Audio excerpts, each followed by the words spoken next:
Welcome to the Big Burb channel. That's Rocky. I'm Ben. We live in Colorado. Our wives and kids met first, but we've got a couple things in common. We love our trucks, America, and the other day, he asked me to come ride along.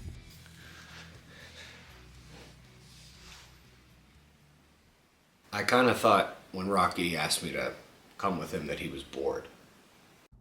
That was not the case at all. Okay, I'm holding the camera? Yeah, check it out. All right, I don't even know why we're here. He just handed me the camera. And... What do you think?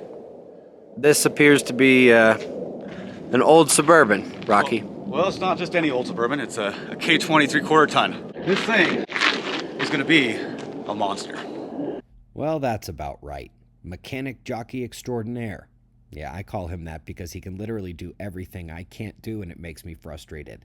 But I know he loves trucks, and he knows I know how to drive one.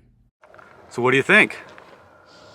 I love those car remodel shows, rebuilds, but I do not know why you brought me out here. Well, ultimately, this thing's going to be ready for a solar flare. And just like that, our worlds collided. I should have remembered. We had actually discussed making a disaster vehicle the week before when our families were having dinner. The idea actually came from you. We were actually just sitting at the table and let's make a disaster vehicle. So why are we starting with an older vehicle here? Well, the simpler the better. No electronics. No electronics. Well, that makes sense to me. This is not a world I know anything about, but Rocky, this is a world you know about. Yes, so the biggest thing is making everything hydraulic. Even this relay and all this electrical stuff, it's needs to go. Well, I'll tell you what. I think you talk me through learning how to do this, and I can talk a little more about just why you need such a thing. The risk of having an EMP from the sun, not only to your vehicle, but to different aspects of society where something like a disaster vehicle is necessary, it's a real risk. And this is something that more people are doing than I think you might realize, and hopefully we can get some fun ideas of how to do it. Here are the facts as simply as I can say them. Every 150 to 200 years, the sun unleashes a solar flare big enough to take out the global grids, probably a lot of our cars as well. The last one was in 1859, and we're in the danger zone for the next one.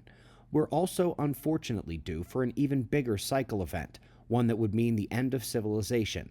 As scary as a Mad Max scenario would be, that's not only possible, but we've merely been lucky to have the electric age of Earth follow the last super flare. When the next one happens, we'll all need to be ready, especially with some experts saying we've got a 10% chance every 10 years going into the future. It's only a matter of when. Yes, some cars may survive a solar EMP, but in that world, you'll need a disaster vehicle for other reasons too, one capable of a number of things. We'll not only be looking into the truck itself, but emergency fixes for tires, fuel, and much more. When Ben was talking about all this solar flare stuff, I was pretty skeptical. I didn't realize how susceptible our day-to-day life is. We run everything off electricity. Our cars, our houses. We are in a very fragile system. And it's not a bad idea to be prepared and have some backup plans and contingencies. And this is not a doomsday prep build. We're not hoping for the end of the world, but it's a what if. So where are we going now? To the donor truck. The donor truck. Yes. Okay. All right, so what are we taking out of the donor truck to put into the Suburban? Here's your 12-valve Cummins. Pull this baby out and drop it in my Suburban. It'll take 3 wires to get it started. The biggest thing is just making it fit and work. I was able to pick this old Suburban up for about $1,500. The 6.6 liter engine was blown, but as you know, I wasn't going to need that anyways. This is a 1979 K20 3/4 ton Suburban. This Big Burb came with the trailing special package and was able to tow 13,000 pounds straight from the factory. It was equipped with heavy-duty front leaf springs. This helped carry the weight of the 6.6 liter 400 cubic inch V8 motor that came stock in this bad boy. This front leaf spring setup will now help carry the weight of the new 12-valve Cummins that is going to get dropped to this monster. This thing also came with a 40-gallon fuel tank, which we plan on keeping. It was also equipped with 410 gears and a GM corporate front and rear end from the factory. As you can see around the back, the previous owner added barn doors. We will definitely be keeping this cool feature on the build. Well, the sun's not getting any less active, so time for thinking like this is here. I definitely would trust Rocky to do this project. He's actually a pretty serious guy, and I trust him to take on a project like this more than anybody else I know, more than anybody else I have access to here, that's for sure. The 12-valve Cummins is out of the Dodge. What's the big deal with the Cummins? Well, one thing, mechanical injection. You're not going to find a Suburban built like this in today's market. You're going to have to build it yourself. You can see the gas prices going up. I was looking at a new diesel truck and looking at $80,000, $90,000 trucks. Okay, but wait.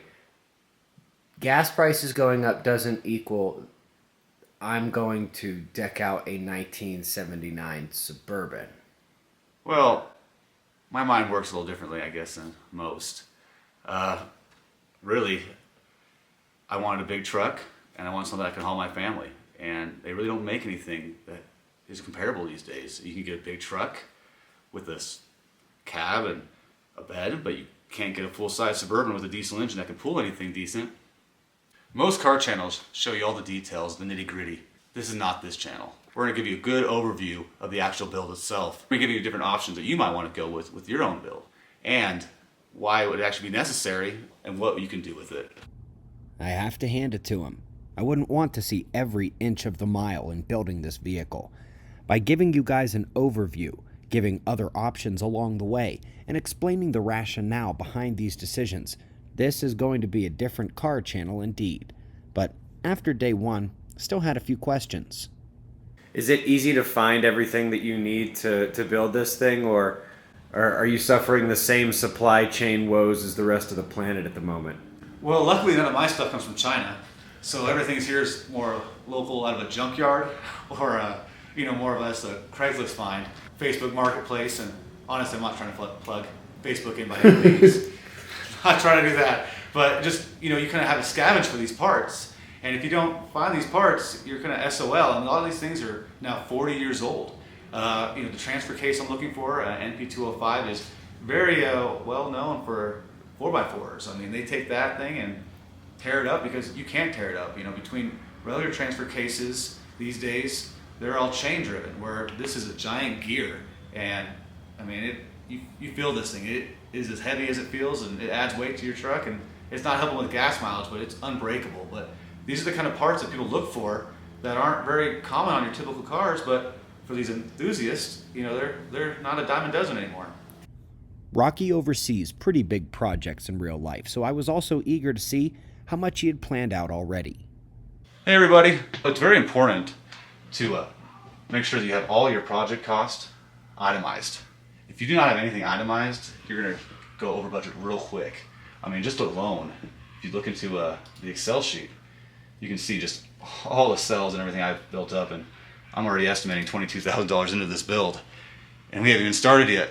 So just having everything listed out as far as what transmission you bought, what you're going to need, your NP205 transfer case, I mean, just little different things like that.